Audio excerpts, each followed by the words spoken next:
Mr. President, the Philippines appears before this body at a time of significant political and institutional testing. Corruption today is more complex, more transnational, and more deeply embedded in critical sectors. The strength of our institutions and their ability to enforce accountability has become a measure of national stability. For the Philippines, this challenge is real. Corruption affects public safety, economic growth, and democratic trust. Our people expect action and institutions that stand firm regardless of political winds. This is the environment in which my office operates, and it is why our commitment to UNCAC is urgent, operational, and central to sustaining public confidence. Last year, the Philippines convened its fifth State Conference on UNCAC implementation and reaffirmed the priority of integrity reforms. Through the Integrity Management Program, jointly led by the Office of the President and the Office of the Ombudsman, agencies committed to preventive standards that reduce discretion, limit opportunities for graft, and strengthen compliance.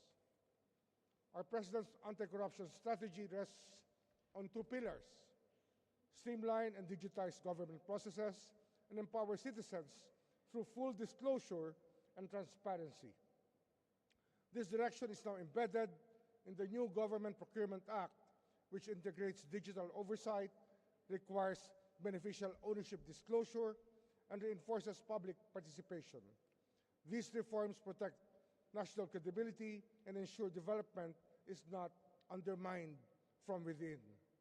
Mr. President, in the past year, our country has uncovered a systemic corruption scheme in flood control projects. We moved quickly, complaints were evaluated, evidence was assessed, and charges were filed. Several high-level officials now faces cases before the Sandigan Bayan, our anti-corruption court. These actions send a clear message. Accountability must reach those who believe that they are beyond the law. But accountability is only part of the mandate. Our work is nation-building, restoring trust in institutions, and ensuring the system protects the people. Inside the Office of the Ombudsman, we are strengthening our institutional backbone. We're accelerating digitization, improving case tracking, expanding capacity building, and increasing access to public records. These reforms make institutions predictable, transparent, and resilient. These reforms make the institution predictable, transparent, and resilient.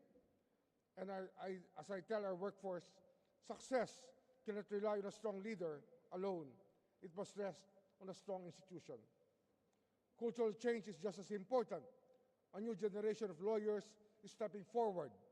Hundreds have applied to join us, young Filipinos who want to serve, who want to fight corruption, and who want to help build a country they can be proud of. Their response shows that reform is no longer only institutional. It is becoming a movement, one that strengthens our ability to uphold accountability and integrity. Mr. President, corruption undermines the rule of law and weakens national resilience. For the Philippines, facing economic pressures, climate vulnerabilities, and evolving security challenges, strong institutions are essential. Our adherence to UNCAC reflects this reality. No country can address corruption alone. We welcome deeper cooperation in asset recovery, procurement transparency, information sharing, and countering cross-border and technology-enabled corruption. The Philippines remains committed to strengthening integrity in public service, modernizing enforcement systems, and demonstrating through concrete action that accountability is non-negotiable. Thank you, Mr. President.